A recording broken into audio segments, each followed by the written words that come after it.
우리 선생님들 수고가 많으신 너무 우리 교사들 늘 마음으로 사랑하고 참 고맙습니다. 여러분의 수고는 헛되지 않습니다. 음, 제가 어렸을 때 중고등학교, 중학교 때쯤 힘들고 어려울 때 오늘 본문에 보려고 하는 요셉 이야기가 생각났어요. 주일학교 때 선생님이 들려준 그 이야기, 요셉 이야기 그것이 그 힘들 때 하나님께서 나도 요셉처럼 위대하게 하시려고 나를 이렇게 고생하게 하시는구나 이렇게 해석이 됐어요. 그러니까 그 말씀들이 저에게 없었다면, 그 선생님들이 없었다면 제가 그 어려움들을 건져내는데 다른 차원으로 그냥 힘들고 어렵게만 그냥 살았겠죠. 근데 주일학교 때 들었던 그 이야기가, 성경의 인물 이야기가 저를 붙들어주고 살게 해주셨습니다. 오늘부터 6월 끝날 때까지 아마 요셉을 할까 합니다. 우리들이 히브리서를 통해서 아브라함, 이삭, 야곱은 그래도 어느 정도 제가 전했는데 요셉에 대해서는 구체적으로 전한 적이 없는 것 같아요. 그래서 제가 요셉을 참 좋아합니다. 구약의 인물 중에서 신약 시대에, 이 시대에 우리가 본받아야 될 인물을 저는 두 사람을 여러분에게 추천하고 싶은데, 첫째는 요셉이고 두 번째는 다니엘입니다. 왜냐하면 그분들이 처했던 환경이 너무 힘든 환경이었어요. 그죠? 요셉은 노예로 팔려갔죠. 믿는 사람이 하나도 없죠. 하나님 아는 사람이 없는 그곳에서 살아가는 데 있어서 그는 끝까지 믿음을 지키고, 또 요셉 그 사람을 통해서 이집트가 살아나고 복받는 역사가 일어났어요. 얼마나 놀라운 일이에요. 그 다니엘 같은 경우도 어떻게 해요? 포로로 잡혀갔는데 그런 이문화권에서, 그죠? 이방문화권 속에서도 그런 믿음을 지켰고 그 나라를 살려내는 귀한 일들을 이뤄냈습니다. 특별히 요셉은 종교적인 냄새를 조금도 안 풍겼어요. 다니엘은 기도하는 모습은 보이고 그랬잖아요. 근데 요셉은 그런 것이 전혀 없는데 그의 삶은 하나님과 동행하였다라는 거죠. 하나님과 함께 하셨다는 것이에요. 그러면서 그를 통해서 하나님께서 그를 붙들고 일하셨다는 것이죠. 우리 어린이들, 우리 청소년들, 청년들, 우리 여기 계신 모든 분들, 요셉같이 하나님께서 붙들어 주시고 그분의 꿈을 우리를 통해서 이루기를 소망합니다. 예. 오늘 1절부터 1절 한번 볼까요? 우리 같이 읽어볼까요? 1절. 야곱은 자기 아버지가 몸부쳐 살던 땅, 곧 가나안 땅에서 살았다. 1절을 딱 읽으면서 느껴진, 왜 아버지가 몸부쳐 살던 땅이라고 했을까 하는 것이죠. 이 땅은 약속의 땅이라고도 불러도 되고, 그죠? 어, 약속의 땅, 기업으로 물려받은 땅이라고 해도 좋은데 몸부쳐 살던 땅이라고 표현해요. 몸부쳐 살던 땅이라는 말이 뭐예요? 거기 주인으로 살지 못하고 그냥 우고하는 자로, 우고하는 자라는 말은 더 어렵네, 그죠? 성경에 그렇게 표현하니 우고하는 자로, 나그네로 그렇게 살았다는 얘기예요.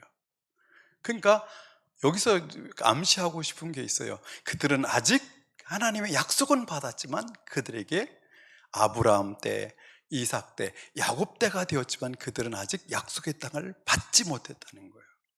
그래서 신앙생활 자체가 어떻다는 것이죠?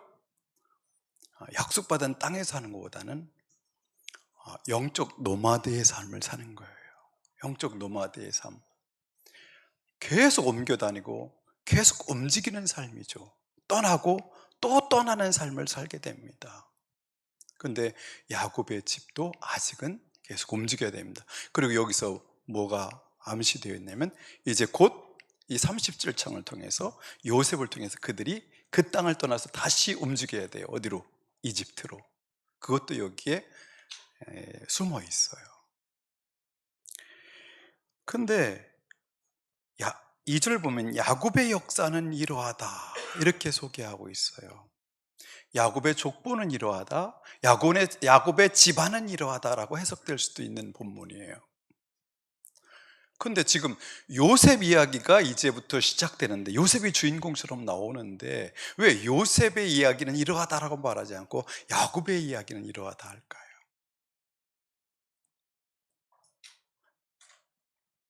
왜 그러냐면 성경은 한 번도 사람 영웅을 높이지 않아요. 지금 요셉이 주인공처럼 등장하지만 그를 통해서 이제 야곱 집안 그리고 후에는 이스라엘이 되는 그 집안의 이야기를 풀어가겠다 그런 얘기예요. 그러니까 결코 요셉이 주인공인 것 같지만 요셉은 주인공이 아니에요. 누가 주인공이에요? 야곱 집안이 주인공이에요. 야곱의 식구들이 중요해요. 그 가족이 주인공인 거죠. 그래서 성경은 결코 한 사람을 성공시키는 이야기를 하는 게 아니고 한 사람을 영웅시하는 것이 아니고 하나님의 뜻이 그 사람들을 통해서 어떻게 이루어지느냐의 문제를 다루는 거예요. 그러니까 우리도 하나님 앞에 설 때 나의 성공을 바라고 가기보다는 하나님께서 나를 통해서 하나님 나라에서 교회에서 어떻게 사용되기를 원하시는지를 봐야 됩니다. 그게 흐려지면, 초점이 흐려지면 인생은 계속 힘들어요. 내 속에서 여러 가지 복잡한 생각이 계속 일어나기 때문에 힘들어져요. 자, 2절에 17살 된 소년 요셉이 아버지의 첩들인 비라와 실바가 낳은 형들과 함께 양을 치었다. 17살인데 뭐예요? 현장에 나가서 요셉은 일을 했어요. 17살은 지금 고등학교 1학년인가요? 17살에 학교도 안 다니고 어디 현장에 나갔어요. 들에 나가서 양을 치는 일을 했어요. 양을 치는 일. 그러면 17살 때부터 치웠을까요? 그 전에 나갔을까요? 그 전에도 나가서 계속해서 양치는 현장에서 일을 했다는 것이죠. 그런데 요셉은 형들의 허물을 아버지에게 일러 바치곤 하였다 그랬어요. 요셉이 어떤 사람인 것 같아요? 동생을 둔 형들이요, 동생이 일러 바치는 요셉 같은 동생이 있으면 어떨 것 같아요?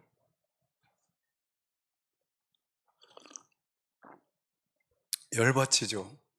뭐 이런 놈이 있어 이거.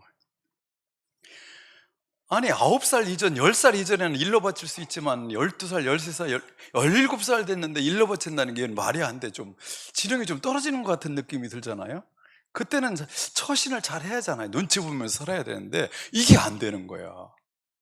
언뜻 보면 그렇게 읽혀져요 이게. 근데 여기서 일러 바치곤 했다는 이 단어를 다른 번역에는 그렇게 번역하지 않아요. 말했다. 그가 본 대로 있는 대로 말하였다 그런 의미예요. 그럼 약간 뉘앙스가 달라집니다.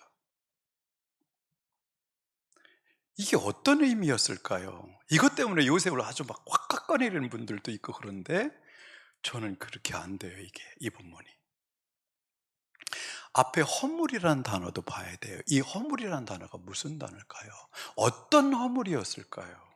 그들이 보고한, 요셉이 보고 아버지께 가서 보고한, 그대로 있는 대로 보고한 그 허물이 무엇이었을까요?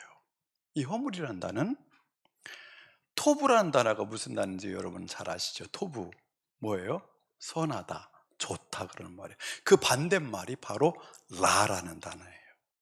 그러면 토부는 선하다, 좋다는 말이라면 라는 뭐예요? 라, 히브리어로 라는 악하다, 좋지 않다는 의미죠.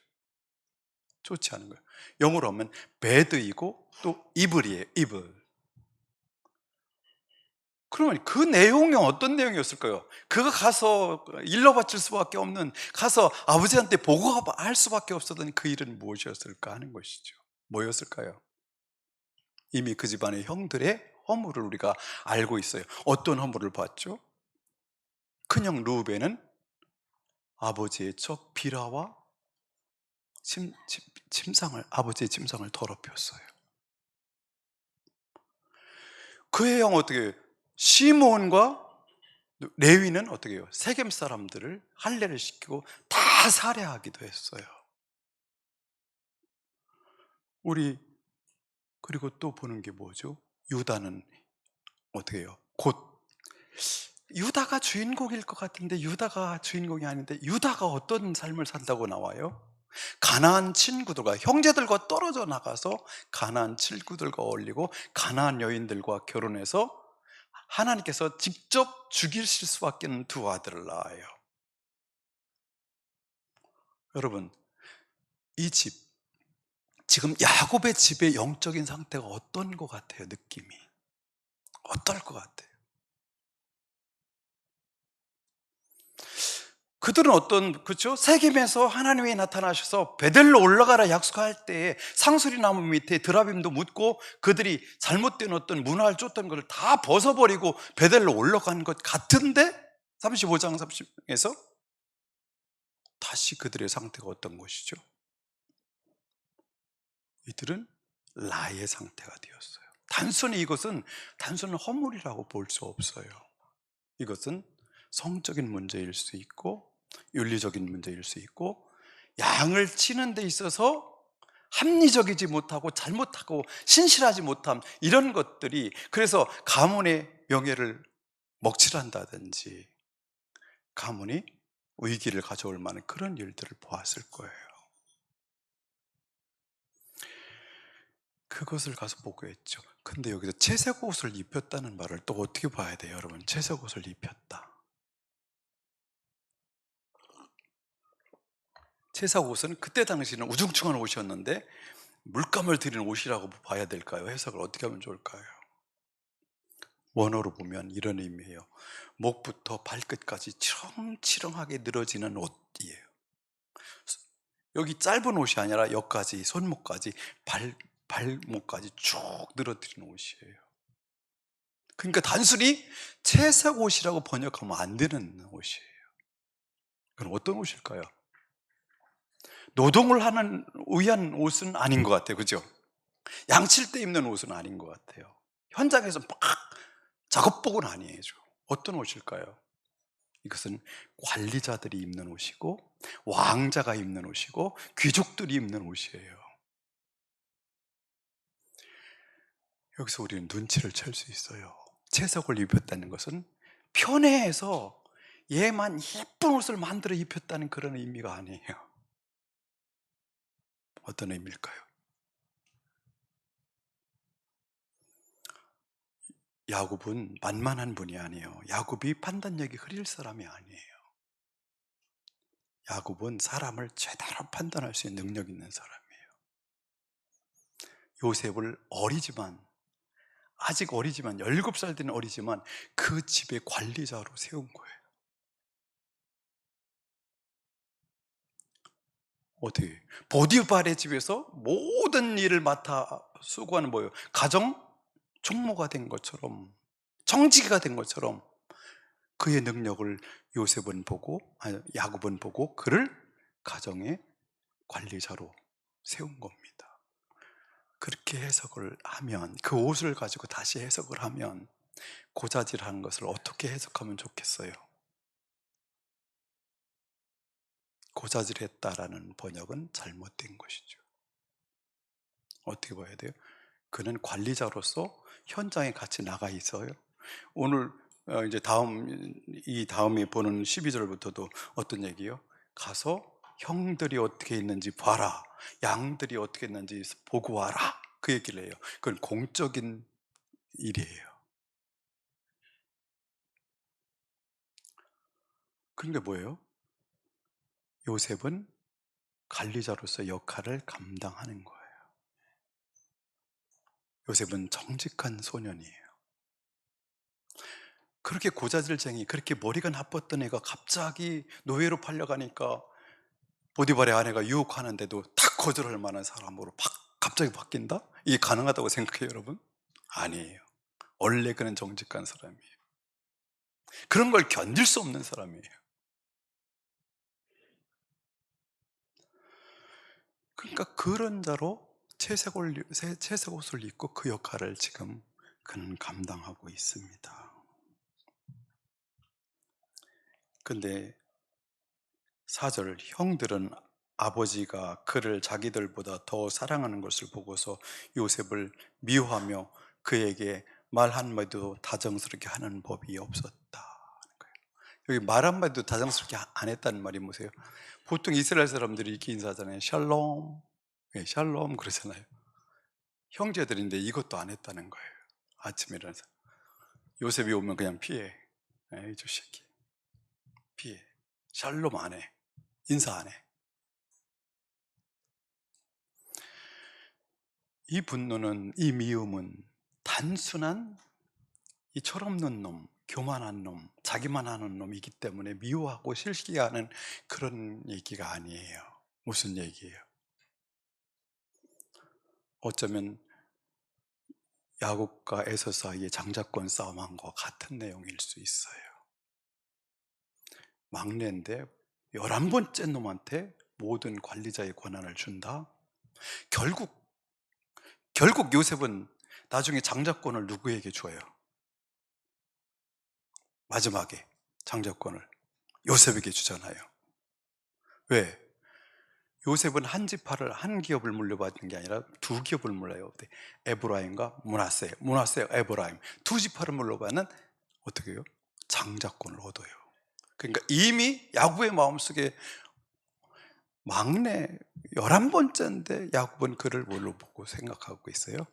장자권을 물려줄 자로 보고 있는 거예요. 그것 때문에 형제들이 열받은 거예요. 단순한 시기가 아니에요. 단순한 시기였다고 생각하면 저는 그 문제가 그렇게 안 풀렸어요. 뭐가? 죽이기까지 하는 거, 팔기까지 하는 거, 죽이려고 하는 게 이해가 안 돼요. 연결이 안 돼요, 여러분. 근데 이렇게 해석하면 팔아버리고 죽이려는 그것이 이해가 돼요. 이해관계가 걸친 내용이고 이게 그런 거기 때문이죠.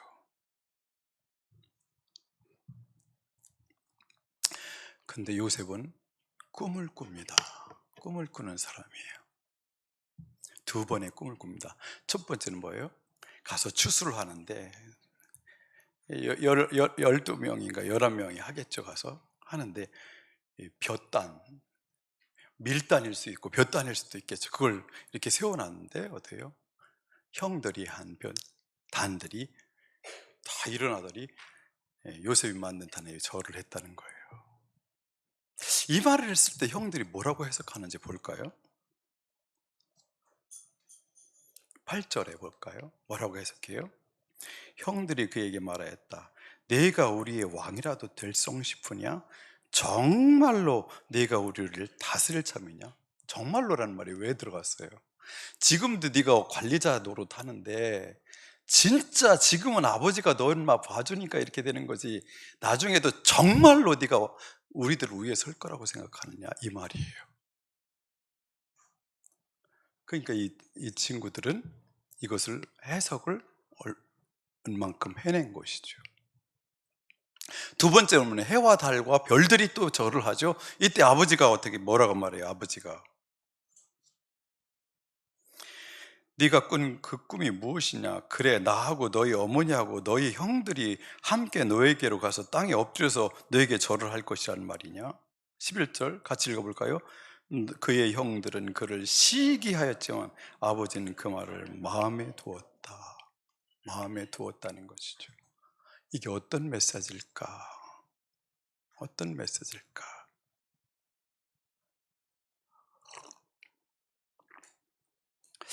여기서 질문 하나 던지고 갈게요.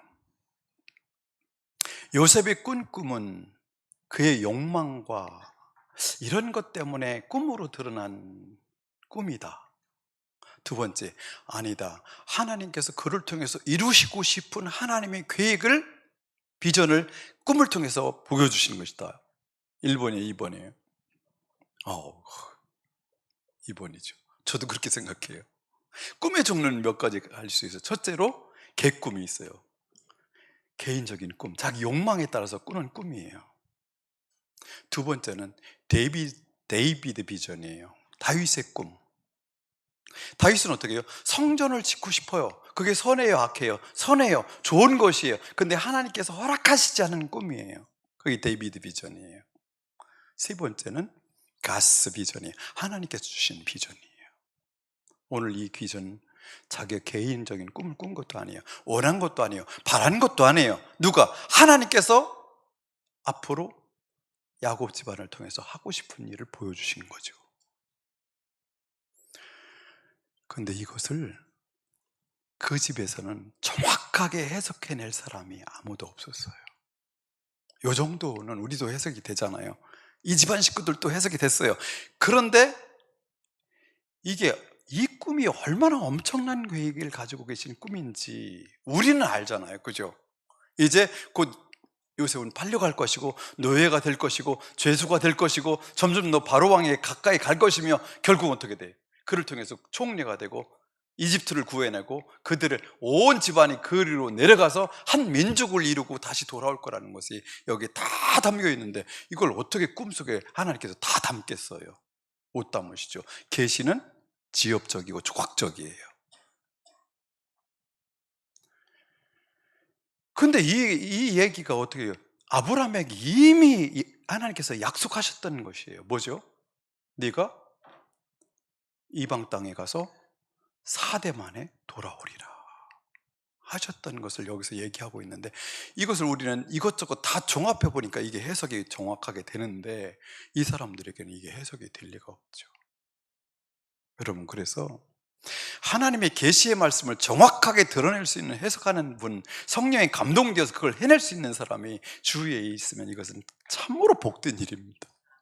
만약에 이것이 있었다면 요셉 집안이 이렇게 혼잡스럽게는 이게 진행되지 않을 거예요. 그런데 그게 쉽지 않은 일이에요. 계시는 점진적이에요. 점진적으로 드러나요. 조금씩 조금씩. 그래서 요셉이 이것을 알았다면 팔려갈 때도 룰룰랄라 하면서 팔려갔겠죠? 그죠? 춤추면 갔겠죠? 그렇지만 아니에요. 팔려갈 때 너무 힘들었어요. 시편에는 뭐라고 하냐면 그가 그 이후에 살아간 모든 삶에 있어서 너무 힘들어서 영혼이 착고에 채였다고 그랬어요. 쇠사슬에 매인 것 같았다고 그랬어요. 그리고 어떻게 해요? 팔려갈 때 형들에게 어떻게 했어요? 애걸복걸했죠. 막 애원했죠. 살려줘, 형들, 살려줘, 살려줘, 살려줘. 그렇게 고통스럽지 않았겠죠. 근데 인간은 몰라야 돼요. 그리고 이것을 다 하나하나 경험해야 돼요. 그래야 영적인 사람이 될 수 있어요. 이게 인생이 그냥 모든 것을 한 번에 그냥 갑자기 그냥 딱 마술하는 것처럼 총리가 샥 되고 이러면 좋은데 그건 없어요. 그런 일은 일어나지 않아요. 그러면 이제 마지막으로 한번 이 시대 우리는 요셉이 꾼 같은 꿈을 어떻게 꿀까요? 하나님께서 지금 라의 상태에 있는, 그죠? 허물의 상태에 있는, 토부가 아니라 이렇게 무너져 가고 있는 야곱 집안을 그 상태로 그냥 놔두면 이 집안은 그냥 무너질 거예요. 그죠? 이 상태로 가겠죠. 가나안 땅 사람들과 동일한 상태에서 살아가겠죠. 그러려면 어떻게 해요? 뭔가 또 다른 차원으로 이들을 끌어올리든지 끌어가셔야 되는데 그 방법이 요셉을 먼저 이집트로 보내는 거예요.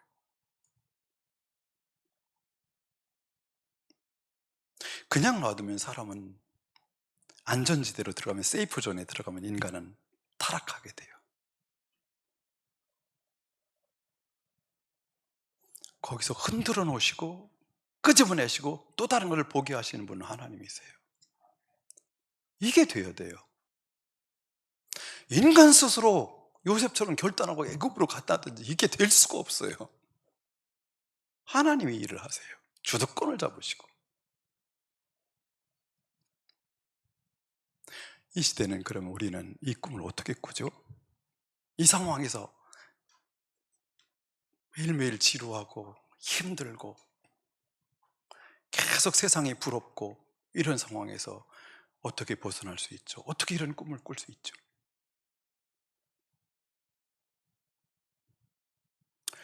아브라함과 이삭과 야곱에게는 하나님께서 직접 나타나셨어요. 모세에게도 그렇게 나타나셨어요. 근데 요셉에는 꿈으로 나타나시네요. 우리는 뭐 어떤 방법으로 나타나시나요? 계시된 말씀이 있어요. 하나님의 계시가 여기에 분명히 우리에게 보여주고 있어요. 이 계시가 우리 속에 들어오는데 꿈처럼 확 들어오는 것을 방해하는 어떤 삶을 막아야 돼요. 어린이들 계속해서 핸드폰 하는 거 이거 위험한 일이에요. 영의 어떤 비전이 들어오는 일을 통로를 막아버려요.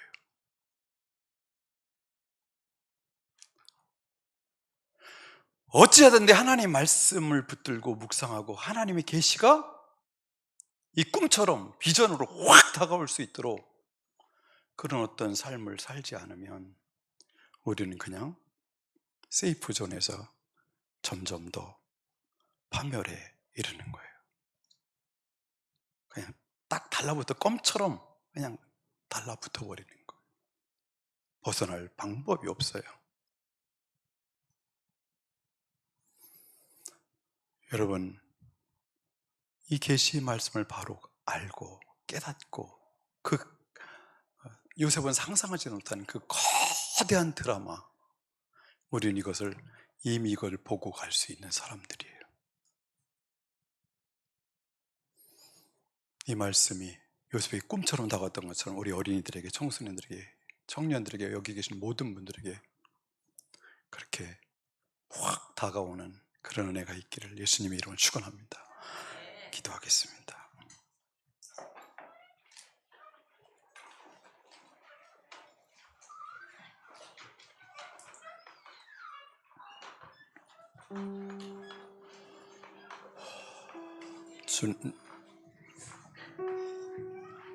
주님, 우리가 허물에 매이지 않게 하시고 우리를 요셉을 이끌듯이 우리에게 새로운 것을 보여주시고 주께서 원하신 대로 이끌어 주시옵소서. 우리 마음은 안전지대를 향하지만 주님께서는 우리를 새로운 곳으로 끌어가 주시옵소서. 그리고 요셉이 보았던 꿈을 우리도 선명하게 보게 하여 주시옵소서. 우리 한번 기도하겠습니다.